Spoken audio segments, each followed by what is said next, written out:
Day 150, squat day is here. Very exciting. Check the weather outside. Look at that. It is snowing. We got a dump truck on a journey across the way there. Very exciting. And a fence fell over. Sadness. Rest in peace, the fence. Just had some wind, so just how it goes. Time to check the weight. I have been crushing the food. So I'm hoping to see something better than yesterday. Definitely redeemed myself and got an extra meal in today for sure. Good hydration. I've got pants today, shorts yesterday. So, take a full 3 pounds off probably if you want to be very specific about what the weight number is. So we'll see. I think it was 206.6 yesterday, but that was a little low. So, okay. All right, so yesterday's weird low weigh-in, obviously, that appears to be an error. And actually, yesterday I had the heavier shoes on. So, all right, so the weight's back to normal, good. Yesterday I was a little weird, the 206. I was trying to play it cool and be like, oh, it's just a bump, but I was wondering why. I mean, it was a little bit lower than normal as of late. Not significantly, but still. This weigh-in, much more typical, going in the right direction. Not quite a PR. I think I was like 11.4 maybe last week. So food's been redeemed. I'm gonna put all that food to use now. We're gonna absolutely destroy these squats. Hopefully, time will tell. All right, day 150, nice milestone there. Body weight 211. Squats, question mark, warming up as we speak. 365, hopefully for something double digits. Got 10 a couple weeks in a row now, so even if I just lock in that, 8 to 10 range again, I'll be happy. But, if you've been following the channel for a little bit, obviously I'm going for more than 10, but you just got to see how it feels. You can't rush it. Got to take your time. That's probably the most important thing I've learned from this whole lifting journey. Slow and steady, more beneficial than making giant jumps up and then jumps backwards. Just steady, consistent, you'll get there. All right, so front squats after that, 275, some double calves for 3 sets, and then possibly forearms, time depending.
All right, squats, they were feeling good. So 365, I know it was only 10, but it just felt, I've said this a couple times about various weights, but it just felt better when I picked it up on my back, if that makes sense. Like, it's different with deadlifts because you don't really feel what the weight feels like until you do your first rep. Squats, you're holding it on your back, and sometimes that initial pickup, if it feels heavy, right away your confidence can kind of dissipate. It's like, oh, I don't know, this doesn't feel like a set of 10, but right away felt pretty good. So I tried to hammer out, I think I hammered out the first 7 without really taking a break at all, and then got the last 3, a couple breaths in between each. So I actually cut it out of the video, but I got like 5 breaths and thought about doing 11, but sometimes the world starts to disappear on squats. So I was like, all right, let me just take my solid 10, victory, move on to my front squats. And so now that's 3 weeks in a row, 10 reps, 365, which obviously we're trying to get 12, but I'll take consistently being able to hit peak performance any day. I mean, it's just very confidence inspiring. you know, if you do 10 one day and then you do 7 the next week and then maybe 9, it can just kind of throw you off. You know, if you're able to hit steadily the same thing consistently and make that weight feel a little better, a little lighter, move a little quicker, take that, you know, take that over the jumping up, jumping down. That's my approach to programming in general. I mean, people are always asking what the split is. The split is very consistent. You know, I do change exercises around every once in a while, but it's pretty consistent if you've been watching for a while with the weights I use and the approach that I use on those weights. Dreaded Ultimate passes by. What a beast. Sounds like he might have gotten his muffler hole fixed. Any rate, so yeah, stay consistent in your program. Don't change your program after 3 weeks. At least I'll just say that's not what I would do. I would stick to whatever I'm doing for a long time and you know, then evaluate after a while to see if I've been able to make progress. All right, on to the front squats. Enough chitter chatter. All right, on to the easy stuff. Back squats, like I said, very solid. Consistency is key. Front squats, 275. Got 8 last week, so if we hold steady there or push a bit to the beyond. I rested a little bit in between, and I don't do any warm-ups for front squat just because I already did basically a maximum effort back squat. So, you know, I don't know how much more warm-up the legs really need. I understand the specific motion is slightly different, but I just think I would tire myself out even more because after that back squat set, the legs are feeling pretty toasty. So, you know, cool down for a little longer rest than normal, maybe 4 or 5 minutes. And now we're here. So, we'll see. It's a good squat day though. Body weight. Mass moves mass. Gotta keep that body weight going up.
We're getting there. Woo!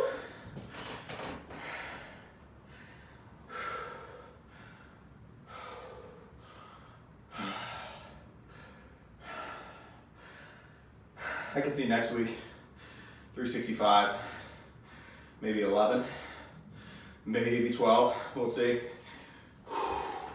And then to top it off, the protein powder scoop on top, so to speak. Maybe 275 on the fronts for 10. A little rest. Look at those calves. All right, it is super windy outside, so hopefully you can hear me okay. Squats, front squats, crushed, feel very solid about those. Like I said, next week probably shoot for 365 for 11. I've done 10 a couple times in a row, feel pretty confident with that. And front squats, it'd be nice to get a 10 on the 275, but that's next week. What we're gonna do now is some seated calf raise. I think I figured this out. I moved these down one, and I think it's gonna be a lot easier now, but we shall see. Still figuring out the form on these. We're getting there though. Cannot skip calves. And I wasn't necessarily skipping calves, at least not consistently, but I wasn't really happy with the amount of work that I was doing with them.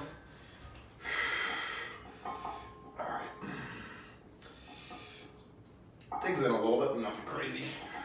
All right, what did I say? 3 sets of 15.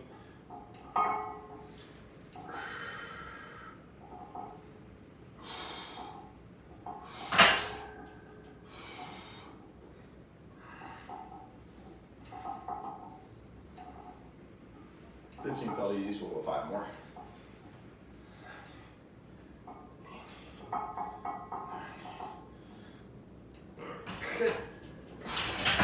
Yeah, I think that's the key. Anybody with a home gym that's looking for something to do for calves. Oh, there's that wind. A little chilly outside today. Once you do a set of squats, though, not so bad. But yeah, anybody with a home gym, I think these are probably the way to go with calves. I mean, obviously, single leg calves is good too, but that takes twice as much time basically. So, you know, I can get this whole thing done in like 5 minutes basically. The calf part of the workout at least. All right, we'll give it another couple seconds and we'll go another set. Honestly though, to really grow calves, I think you need to do them a couple times a week. I'm trying to get that added in at some point, maybe on, you know, Tuesday or something like that. Maybe eventually on Thursdays. I don't know though. Thursday is a busier day, so to add something in on that day would, I mean, it would be doable, but it would be challenging. It's possible though, just like a calves and forearms day, you know, like a quick 20-minute burn. Be more interesting than a rest day video. And forearms have gotten skipped a couple times now, which not cool. That's the truck. Never know, might have been something cool. You gotta go slow with these because it's kind of rocking side to side. It's not like a machine where it just keeps you locked in, which is good. You gotta stabilize, but it can cause the load to become unequal.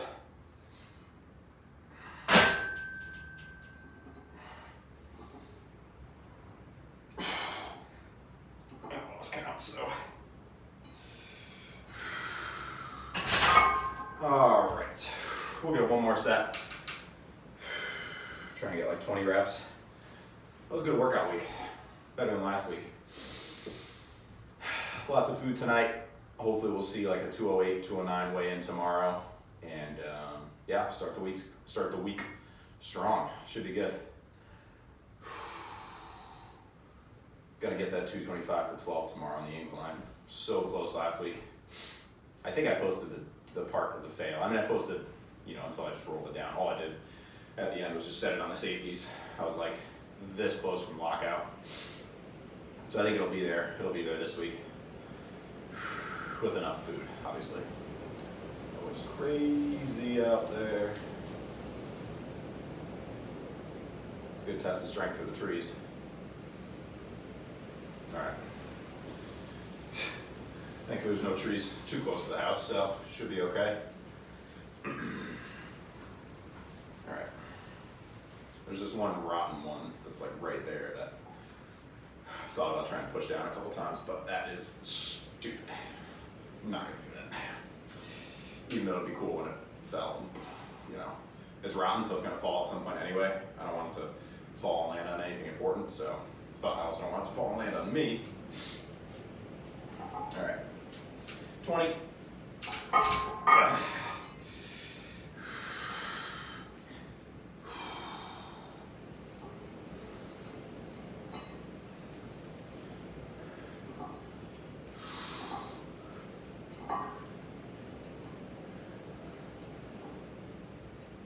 Oh, and if you watched yesterday's video, I would have to say, also, first Rocky for me. That's the favorite. Yesterday's video I asked what people's favorite Rocky movie was.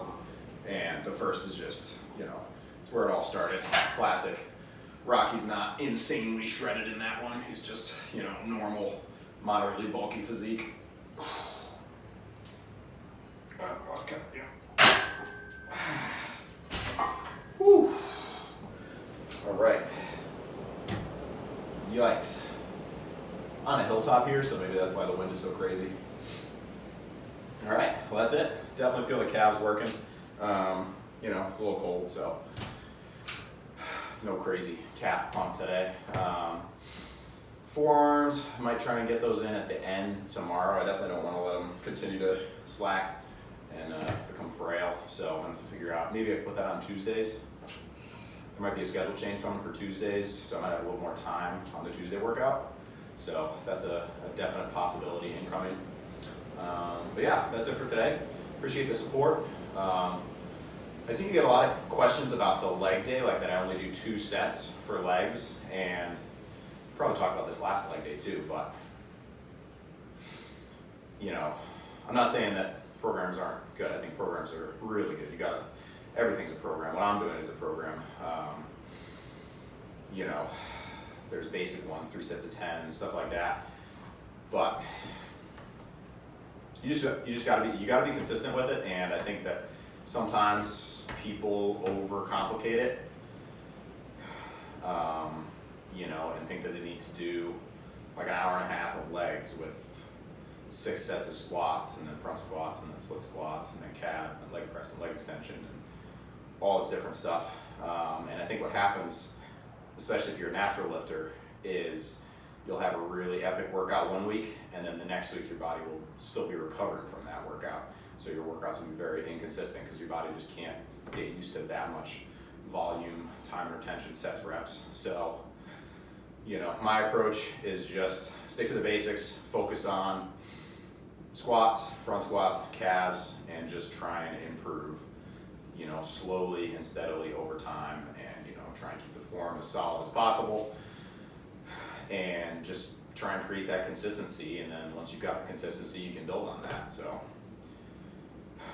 yeah, I mean, I'm kind of putting the whole no machines, no massive amount of accessory work approach to the test right now, because I've got just a home gym, and I mean, so far it's working really well for myself at least. I'm happy with the results. So, you know, that's my thought on that. I'm not saying to cut out all of your accessory stuff, but if your accessory stuff is so much in volume and time that it's detracting from your actual big movements, you know, like if you do an hour and a half to 2 hours of a leg day, and you've got leg press and leg extension and hamstring curl, all this stuff at the end, then the next time you go back to do legs, you know, you're still tired and fatigued from that, you know, you got to be able to progress on squats, front squats, the big movements like that. That's where your real, like, mass gainers, you know, are. So just my opinion. Interested to hear what other people think. Yeah, that's kind of the approach of the programming in general. I mean, you've seen that with the bench press day.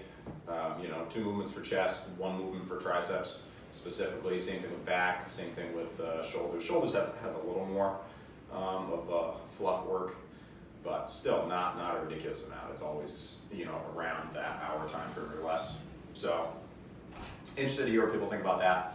I won't drone on too much longer about that. I just felt like I should address it because this past week people were asking about it too. So that is it for today. We'll see you tomorrow for chest, triceps, maybe forearms, and the sun is still out, sort of. It's behind clouds. So yeah.